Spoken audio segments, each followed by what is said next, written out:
Olá, conforme prometemos, hoje estamos aqui para dar início a esse vídeo incrível a respeito de distúrbios de fala. E hoje, com uma convidada para lá de especial, que é a doutora Maiara Santos, especialista nos distúrbios de fala.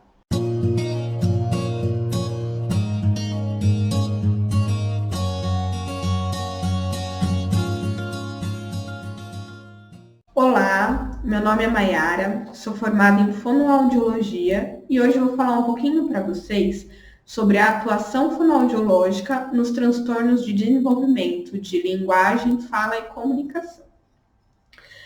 A fonoaudiologia é uma ciência ampla, então ela tem 14 áreas de atuação. E sempre a gente vai observar o desenvolvimento da criança, né? Como a gente está falando de primeira infância, a gente vai observar o desenvolvimento da criança para saber como que a fonoaudiologia pode atuar com aquela criança e qual área da fonoaudiologia que vai atuar.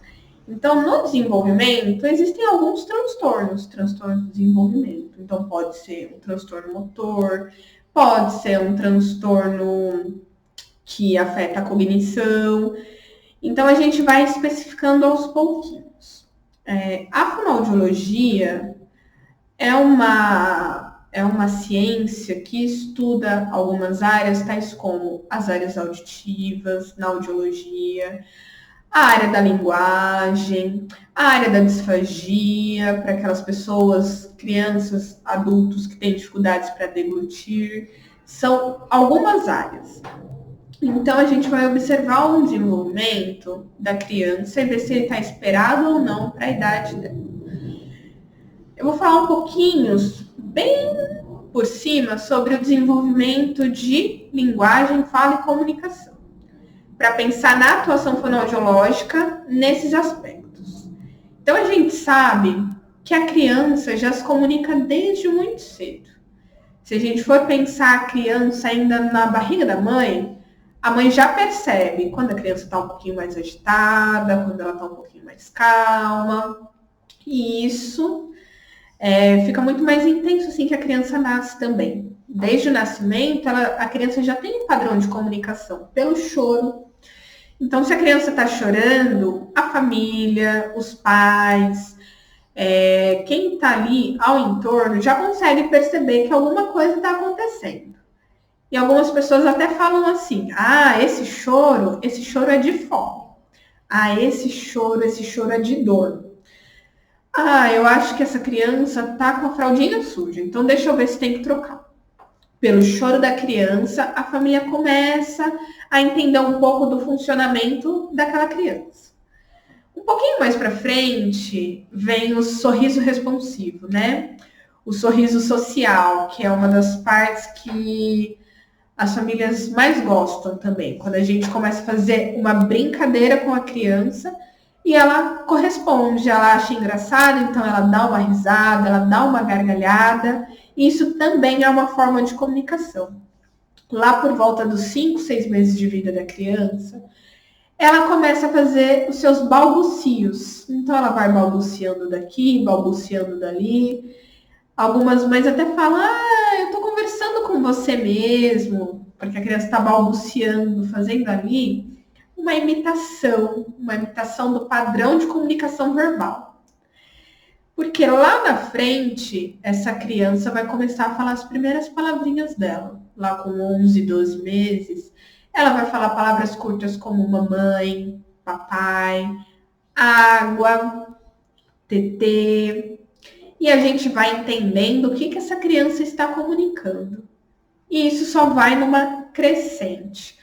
A criança passa a formar frases simples, depois ela passa a formar frases um pouco mais complexas, ela entra em diálogos, tanto com outras crianças quanto com adultos, ela faz as trocas comunicativas necessárias dentro do desenvolvimento. É uma criança que sabe pedir, é uma criança que consegue falar se tem alguma coisa incomodando ou não, é uma criança que consegue contar alguma coisinha que aconteceu com ela achou legal ou não.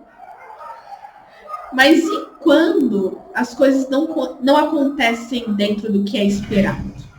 Então, a gente pode se deparar com um atraso ou com um transtorno do desenvolvimento de linguagem, fala e comunicação. Se for um atraso, a gente vai pensar na estimulação. Se for um transtorno, a gente também vai pensar na estimulação, mas a criança vai responder de formas diferentes.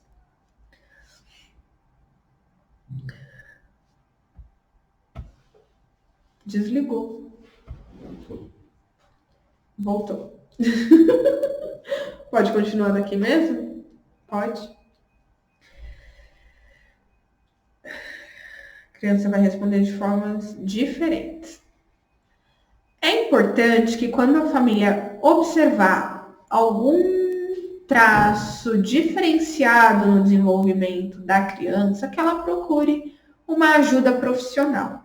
Não significa que ela vai diretamente procurar um profissional especializado, mas se a família já conversar com o pediatra da criança ou com o médico da família que acompanha essa criança, ela já vai conseguir tirar algumas dúvidas e ter algum parâmetro se o desenvolvimento está ou não dentro do que é esperado para a idade. Então, por exemplo, observei que a minha criança está demorando para começar a falar. Ela está com 12 meses e ainda não fala. 18 meses e eu não observo as primeiras palavras. O tempo está passando, então eu posso conversar com o médico que já acompanha. Está dentro do esperado? Não está? Provavelmente ele vai encaminhar essa criança que está demorando para falar para um especialista. Nesse caso, um fonoaudiólogo. E o fonoaudiólogo vai conseguir fazer uma observação dessa criança, um processo avaliativo.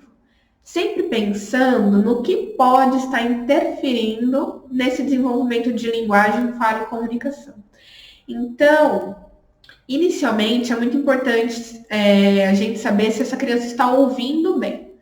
Então, o exame auditivo pode ser muito importante nesse momento de observação. Então, a gente tem certeza que a criança tem uma audição dentro dos padrões de normalidade. Então, ela está ouvindo os sons de baixa intensidade, a gente sabe que ela tem uma audição preservada.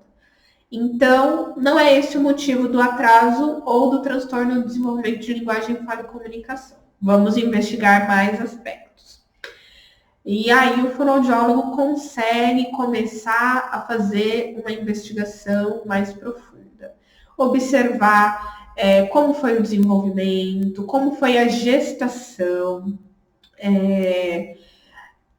fazer algumas brincadeiras com a criança, já testando para saber se ela responde dentro daquilo que é ou não esperado para a idade. Tendo a hipótese de um atraso no desenvolvimento de linguagem, fala e comunicação, o fonoaudiólogo consegue fazer orientações de estimulação para a família e também fazer a estimulação para que essa criança se desenvolva e alcance aquilo que é esperado para a idade dela. Caso não seja um atraso, então a gente pode começar a pensar no que pode ser. O fonoaudiólogo ele vai conseguir avaliar se é um transtorno específico de linguagem, se é um transtorno específico de fala, de comunicação, ou se é um transtorno que afeta mais áreas do desenvolvimento. Se é um transtorno do desenvolvimento da criança, que pode estar associado ao transtorno de fala e comunicação, transtorno de linguagem, fala e comunicação. Então, pode ser que a criança precise de uma avaliação interdisciplinar, o que significa que ela vai ser avaliada pelo fonoaudiólogo, e se tiverem outros aspectos, outros profissionais poderão avaliar também. Pode ser que seja necessária a avaliação de terapeutas ocupacionais, psicólogos, de um médico neurologista, um médico psiquiatra, vai depender do caso da criança.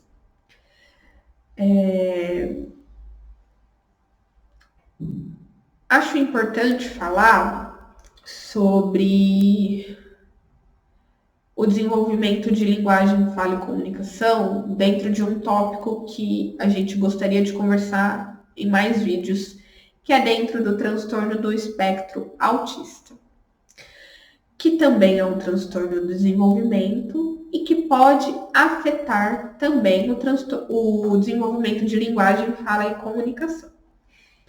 No transtorno do espectro autista, nós vamos observar alguns pontos, alguns sinais clínicos que vão trazer achados para um diagnóstico de autismo.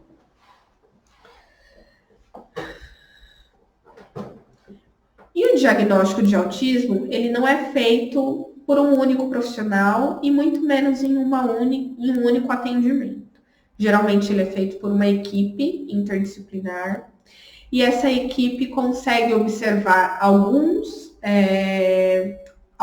ou muitos aspectos do desenvolvimento e fazer a hipótese diagnóstica de autismo. No autismo, a gente pode observar alguns sinais como interesses restritos, estereotipias, alimentação seletiva e também a dificuldade de linguagem, fala e comunicação. Por isso, o fonoaudiólogo é um dos profissionais que consegue atuar dentro do autismo. E a gente vai falar principalmente na primeira infância. Porque na primeira infância é o momento que a criança muito se desenvolve e que ela adquire todo o vocabulário, a maior parte do seu vocabulário, e ela adquire a maior parte do seu desenvolvimento de linguagem. Então é importante que ela seja muito bem estimulada nessa fase. Por isso a importância do fonoaudiólogo. A criança com autismo, geralmente, ou na maioria dos casos, ela vai apresentar dificuldade de interação social ou também o que se chama de comunicação social. Então, é aquela criança que a gente pode observar que ela não tem tanta intenção comunicativa. Ela não está na intenção de se comunicar com o outro, de interagir com o outro. É uma criança que, quando vai para a escola, a professora pode relatar, ela fica mais sozinha. É uma criança que fica mais isolada, ela brinca sozinha, tem mais dificuldade para as brincadeiras compartilhadas. E muito antes disso, os pais conseguem observar algumas coisas também. Então, muitas mães relatam, quando eu amamentava o meu filho, ele não fazia contato visual comigo. Eu chamo e às vezes parece que ele não me escuta. E eu sei que ele tem audição preservada, mas eu tenho a impressão, eu chamo e é como se ele não estivesse ouvindo nada. Então, dentro desses aspectos que as famílias trazem, a gente consegue fazer um processo de observação, avaliação e estimulação. A estimulação é feita em parceria com a família também, porque tem as sessões de fonoaudiologia e todas as orientações para que as famílias sigam em casa. Acho também importante falar sobre a atuação dentro do SUS. O fonoaudiólogo é um profissional que ele pode atuar na atenção primária, na atenção secundária e na terciária. Resumindo, o fonoaudiólogo pode atuar na UBS mais próxima da sua casa. Ele pode também estar dentro de um CAPS infantil, de um ambulatório, pode estar dentro de hospitais e outros serviços. Quando a gente fala de uma criança com autismo, a gente pode pensar numa certa dificuldade para acessar profissionais, para encontrar equipes, e pensar que a gente tem que desembolsar um grande valor para uma avaliação com uma equipe interdisciplinar, particular, que sim, pode acontecer, mas que também pode acontecer pelo SUS. Então, a família observando a necessidade de fazer uma avaliação fonoaudiológica, uma avaliação do desenvolvimento, ela pode procurar o médico da família que atua na UBS, ou o pediatra da UBS, fazer uma consulta, ver se o desenvolvimento está dentro daquilo que é esperado para a idade ou não. E se não estiver, o médico vai conseguir encaminhar para um fonoaudiólogo ou outro profissional que tenha necessidade. Chegando no fonoaudiólogo, ele vai conseguir avaliar esses aspectos e vai conseguir definir junto com a família o melhor local para atendimento dessa criança, que pode ser no ambulatório, fonoaudiológico, pode ser dentro de um CAPS infantil com uma equipe interdisciplinar, mas essa família consegue fazer um acompanhamento também pelo SUS. Então, acho importante frisar que, observando algum traço de atraso no desenvolvimento ou transtorno do desenvolvimento, que a família procure orientação com profissionais de saúde para esclarecer as dúvidas e para observar se tem a necessidade de um segmento maior dentro do desenvolvimento dessa criança. Bem legal essas orientações, né, Mayara? Espero que vocês gostaram, espero que tenha sido bastante útil para vocês. E tem mais vídeo aí, tá, gente? Na próxima, acho que dá para pensar, né, Mayara? Sim. Em algumas orientações de como que a mãe pode ficar atenta, pode observar algo no filho que esteja saindo dos padrões da normalidade, né? Sim. Referente à fala. Uhum. Que tal? Eu acho ótimo. Podemos falar sobre observação no desenvolvimento e estratégias de estimulação também. Maravilha. Uhum. Então, esperamos vocês nos próximos vídeos, tá? Vem muita coisa interessante aí, tá, gente? Contamos com vocês. Já entra lá no canal do YouTube Neuza Sericava, já faça sua inscrição, porque nos próximos vídeos, automaticamente você já recebe a notificação e para não perder nada, hein, gente? Até a próxima. Até, tchau, tchau.